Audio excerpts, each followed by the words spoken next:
स्वागत है आपका देवभूमि समाचार में। मैं हूं आपके साथ जूही सिंह और बढ़ते हैं खबरों की ओर। देहरादून से खबर सामने आ रही। सीएम धामी से जुड़ी है जानकारी। सीएम पुष्कर सिंह धामी ने ली समीक्षा बैठक। पशुपालन और डेयरी विकास विभाग की बैठक ली। मंत्री सौरभ बहुगुणा भी रहे मौजूद। सहकारिता विभाग मंत्री धन सिंह रावत भी हुए शामिल। तो सीएम पुष्कर सिंह धामी ने समीक्षा बैठक ली है और पशुपालन को बढ़ावा देने को लेकर इस दौरान जो है वो चर्चा हुई। मंत्री सौरभ बहुगुणा बैठक में मौजूद रहे। पशुपालन को बढ़ावा देने के लिए ये बैठक काफी अहम और सहकारिता विभाग मंत्री धन सिंह रावत भी इस बैठक में शामिल हुए। तो देहरादून से ये जानकारी सामने आ रही। पशुपालन डेयरी विकास विभाग की बैठक, सीएम पुष्कर सिंह धामी ने ली समीक्षा बैठक। देहरादून से यह जानकारी सामने आ रही है। मुख्यमंत्री पुष्कर सिंह धामी ने पशुपालन और डेयरी विकास विभाग की बैठक ली है, समीक्षा करके बैठक ली है, जहां उनके साथ साथ बात करें तो मंत्री सौरभ बहुगुणा, सहकारिता विभाग मंत्री धन सिंह रावत इस बैठक में शामिल हुए। साथ ही साथ आपको बता दें पशुपालन और डेयरी विकास को लेकर इस दौरान चर्चा हुई। पशुपालन को बढ़ावा देने के लिए इस दौरान बातचीत की गई। और इसी खबर पर ज्यादा जानकारी के साथ अभय कैंतुरा हमारे संवाददाता फोनलाइन पर हमारे साथ जुड़ गए। अभय, ये जो पशुपालन और डेयरी विकास विभाग की बैठक हुई है, मुख्यमंत्री पुष्कर सिंह धामी ने समीक्षा बैठक ली है, बैठक को लेकर क्या जानकारी निकल के सामने आ रही है? बिल्कुल, अभी ये कह सकते हैं कि मुख्यमंत्री पुष्कर सिंह धामी की तरफ से पहले पशुपालन विभाग की एक समीक्षा बैठक यहाँ पर की गई। पशुपालन विभाग के सभी अधिकारी यहाँ पर मौजूद है। खुद पशुपालन मंत्री सौरभ बहुगुणा यहाँ पर मौजूद है और विभाग की जो कार्य योजना इस समय चल रही है, उनकी क्या कुछ प्रगति रिपोर्ट है, उस रिपोर्ट को जानने का काम मुख्यमंत्री की तरफ से यहाँ पर किया गया। साथ ही मुख्यमंत्री ने अधिकारियों को दिशा निर्देश दिए हैं कि प्रदेश में इस समय जब मानसून सीजन के बाद ये कह सकते हैं कि इसमें पशुओं की जो बीमारियां होती है वो सबसे ज्यादा यहाँ पर होती है, क्योंकि पानी से जनित जो बीमारियां हैं उसके चलते पशुओं को काफी परेशानियों का सामना यहाँ पर करना पड़ सकता है। तो उसके लिए तत्काल ये कह सकते हैं कि जो डॉक्टरों की टीमें हैं उनको यहाँ पर मौके पर पहुंचना चाहिए। जो अस्पताल पशु चिकित्सालय है वहां पर डॉक्टरों की तैनाती सही समय पर होनी चाहिए, ताकि जो पशु चिकित्सक हैं उनके पशुओं को लेकर जो दिक्कत है उनको दूर किया जा सके।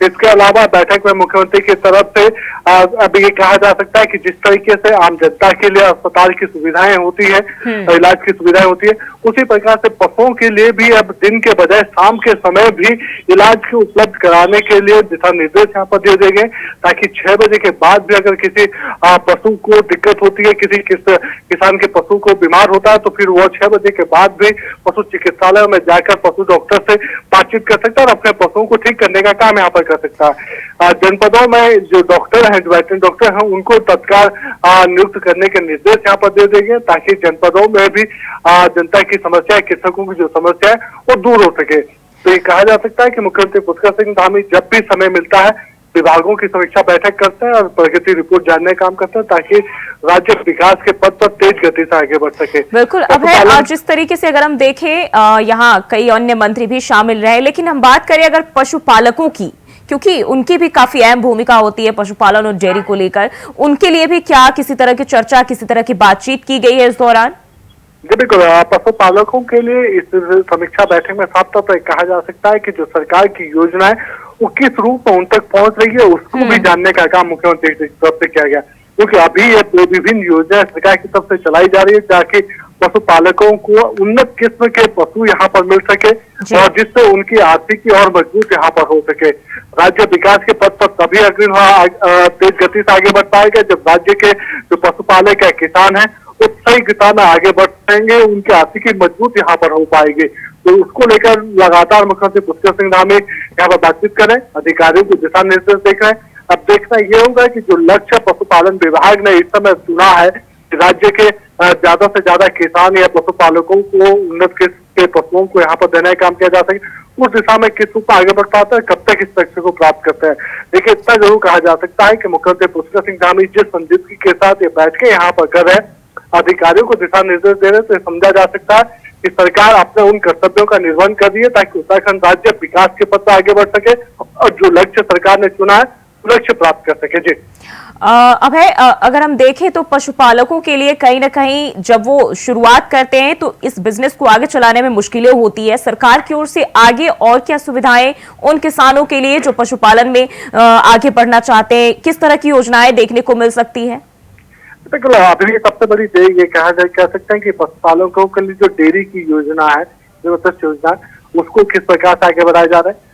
और इसके अलावा जो मत्स्य पालन में भी ये कह सकते हैं कि जो किसान इस समय इच्छुक हैं, जो आगे बढ़ना चाहते हैं, इस दिशा में बढ़ना चाहते हैं, उनको किस रूप में इस समय लाभ यहाँ पर दिया जा सकता है।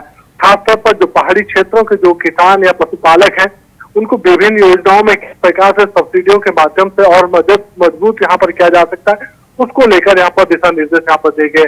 क्योंकि अभी ये कहा जा सकता है कि उत्तराखंड में डेयरी विकास को लेकर सरकार काफी संजीदगी से आगे काम कर रही है और उसके लिए अधिकारियों को कहा भी गया है कि जो नगरीय जो क्षेत्र है वहां पर जो उन्नत किस्म की जो गाय हैं उनको किस प्रकार से पहुंचाई जा सकती है, उन्हें किस तरह सब्सिडी दी जा सकती है। और पहाड़ी क्षेत्रों में ये कह सकते हैं कि जो बद्री नस्ल की गाय है वो कैसे पशुपालकों तक पहुंचाई जा सकती है, पशुपालकों को कैसे बकरी पालन से भी जोड़ा जा सकता है, जो कुकुर उद्योग है उसको भी कैसे यहाँ पर जोड़ा जा सकता है, ताकि राज्य के हर उस पशुपालक को यहाँ पर लाभ मिल सके, जिससे उसकी आर्थिकी मजबूत हो सके और सरकार की जो योजना है उन योजनाओं को लाभ यहाँ पर उठा सके। अधिकारियों को जागरूकता फैलाने के लिए भी कहा गया, किसानों से पशुपालकों से सीधे संवाद करने के लिए भी यहाँ पर कहा गया, ताकि जो उनकी समस्या है वो भी दूर हो सके और जो सरकार की योजना है उन योजनाओं का लाभ उन तक पहुंच सके। तो मुख्यमंत्री ने साफ तौर पर अधिकारियों को निर्देश दिए। इसके अलावा मुख्यमंत्री ने अधिकारियों को हिदायत भी दी है कि अगर कोई अधिकारी अपने कर्तव्यों में लापरवाही बरतता है, जिसके जनता दरबार में अगर किसी पशुपालक या किसान की कोई समस्या यहाँ पर पहुंचती है और अधिकारियों की लापरवाही सामने आती है, तो फिर उसके खिलाफ सरकार के स्तर पर या प्रशासन के स्तर पर कठोर कार्रवाई भी की जाएगी, ताकि इस तरह की जो समस्या है वो आगे ना देखने को मिले और जो दूसरे लोग हैं या दूसरे अधिकारी है वो भी उससे सबक ले सके। जी अब है जिस तरीके से हम अगर बात करें उत्तराखंड की, तो उत्तराखंड जो है पहाड़ी इलाका है और इन दिनों मानसून जिस तरीके से कहर बरपा रहा है, ना सिर्फ आम जनता बल्कि इससे जो पशु है उन पर भी असर पड़ता है, तरह तरह की बीमारियां फैलती है, साथ ही साथ उनके रहने सहने खाने तमाम चीजें जो है परेशानी बन जाती है। इसके लिए क्या सरकार की ओर से कोई गाइडलाइंस किस तरह से पशुपालन किया जाए, साथ ही साथ किस तरह की व्यवस्था आगे उन्हें पशुओं के लिए मुहैया कराई जाए? देखिए, सबसे बड़ी बात है कि मानसून सीजन में जिस प्रकार से पहाड़ी क्षेत्रों में भूस्खलन की घटनाएं हो रही है, भूस्खलन की घटनाओं में जान माल के नुकसान में कह सकते हैं कि आदमियों के साथ साथ में ये पशुओं की जो जनहानि वहां पर हो रही, उसे किस रूप में आगे उसे कम किया जा सकता है। जो लोग प्रभावित लोग हैं, यानी जिनके पशु इस हादसों में या भूस्खलन की घटना की चपेट में आए हैं, उन्हें किस प्रकार से राहत दी जा सकती है, उसको लेकर भी अधिकारियों से बातचीत मुख्यमंत्री की तरफ से की गई है। उनके जो मानक हैं, यानी पशुपालन विभाग के जो मानक हैं, उन मानकों में शिथिलीकरण लाने के लिए कहा गया, ताकि सरलीकरण करके किसानों को आसान तरीके से राहत पहुंचाई जा सके। पशुपालकों की जो समस्या है, खासतौर पर इस समय पहाड़ी क्षेत्र में कह सकते हैं कि जब संपर्क मार्ग कटे हुए हैं, तो ऐसे में पशु चिकित्सालयों में जो डॉक्टर तैनात है वो गाँव ग्रामीण स्तर पर नहीं पहुंच पा रहे, उन तक कैसे दवाइयां पहुंचाई जा सके, ताकि जो बीमार पशु है उनको ठीक किया जा सके, उसको लेकर भी दिशा निर्देश दिए गए हैं। और साथ में मुख्यमंत्री की तरफ से कहा गया है कि जो मोबाइल वैन पशु डॉक्टरों के द्वारा चलाई जानी चाहिए वो ग्रामीण स्तर तक पहुंच सके, उसके लिए ठोस कार्य योजना बनाने के लिए भी कहा गया। तो ये राज्य सरकार का ही प्राथमिकता के तौर पर कहा जा सकता है कि सरकार इसे प्राथमिकता के तौर पर काम को देख रही है, ताकि राज्य के जो अंचल क्षेत्रों में, दूरस्थ अंचल जो क्षेत्र है, वहां पर बैठे हुए किसान और पशुपालकों को राहत दी जा सके, उनकी जो समस्या उनका निदान यहाँ पर किया जा सके। पशुपालन मंत्री के तरफ से भी ये अभी तक जो विभाग की जो कार्य है उसकी प्रगति रिपोर्ट मुख्यमंत्री के सामने रखी गई है, जो संतोषजनक कही जा सकती है, क्योंकि पशुपालन विभाग उत्तराखंड। जी अब है, बहुत बहुत शुक्रिया जानकारी साझा करने के लिए। और वहीं बढ़ते आगे, बायोमेट्रिक के जरिए जीएसटी का रजिस्ट्रेशन करने वाला उत्तराखंड देश का चौथा राज्य बन गया है, जबकि उत्तर भारत का पहला राज्य बना है। आज जीएसटी सेंटर में वित्त मंत्री प्रेमचंद अग्रवाल ने बायोमेट्रिक जीएसटी रजिस्ट्रेशन सेंटर का शुभारंभ किया। इस मौके पर उत्तराखंड जीएसटी विभाग के अधिकारी और कर्मचारी भी मौजूद रहे। वित्त मंत्री प्रेमचंद अग्रवाल का कहना है कि यह बड़ी खुशी की बात है कि उत्तर भारत का उत्तराखंड का जो है पहला राज्य बना है जहां पर बायोमेट्रिक के जरिए जीएसटी का रजिस्ट्रेशन शुरू हुआ है। साथ ही उनका कहना है कि जीएसटी रजिस्ट्रेशन की सुविधाओं को लगातार विस्तार रूप दिया जा रहा है, ताकि ग्राहकों को किसी तरह की कोई परेशानी ना हो। कुछ ऐसे मामले जिसमें बायोमेट्रिक जरूरी है, फर्जी रजिस्ट्रेशन रोकने के लिए बायोमेट्रिक जरूरी किया गया है और इससे केंद्र का शुभारंभ जो है वो किया गया है, जिससे आसानी से जीएसटी का रजिस्ट्रेशन हो सकेगा। देखिए ऐसे जो घटनाएं होती हैं हालांकि बहुत दुखद है। दिल्ली की घटना जिस प्रकार से हुई है, मैं निश्चित रूप से मैं क्या पूरा देश आज उस पे उससे हतप्रभ है। ये घटनाएं की पुनरावृत्ति न हो, उसके लिए हमारी सरकार भी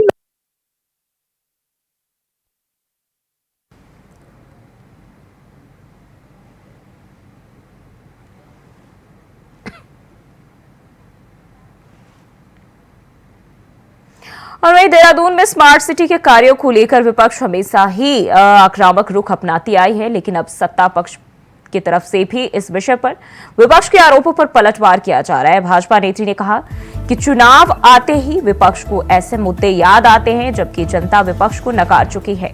भाजपा नेत्री ने कहा कि विपक्ष मुद्दा विहीन हो चुकी है और इसलिए जनता को ऐसे मुद्दों पर गुमराह करने का काम कर रही है।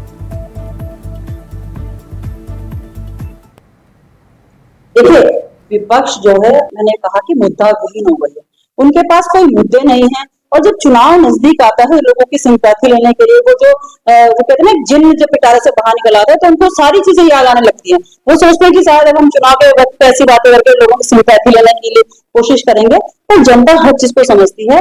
देहरादून में जो जितने विकास कार्य हुए हैं वो सबके सामने है और निश्चित रूप से उनको अंदर खाने की उनकी बौखलाहट कह लीजिए या उनका डर कह लीजिए, क्योंकि जिसने लगातार जो चुनाव में भारतीय जनता पार्टी जनता जो भारतीय जनता पार्टी के पक्ष में मन बनाकर मतदान करती है, उससे कहीं ना कहीं कांग्रेस के लोग घबराए हैं और इस तरह की बातें करते हैं। और वहीं बीते कई दिनों से हल्द्वानी में पीडब्ल्यूडी के द्वारा 13 चौराहों में रोड चौड़ीकरण करने के दौरान बड़ी संख्या में चौड़ीकरण की जद में आ रहे बड़े और सालों पुराने पेड़ों को काटने के कारण पर्यावरण प्रेमी और स्थानीय जनता की नाराजगी झेल रहे हैं। पीडब्ल्यूडी के अधिकारियों और प्रशासन की कोशिश के बाद 40 चिन्हित पड़े और पुराने पाखड़ और नीम के पेड़ों को रीलोकेट की प्रक्रिया जो है शुरू हो चुकी है। और हल्द्वानी की जनता के लिए खुशी की बात यह है कि प्रशासन और पीडब्ल्यूडी की ये कोशिश सफल हुई।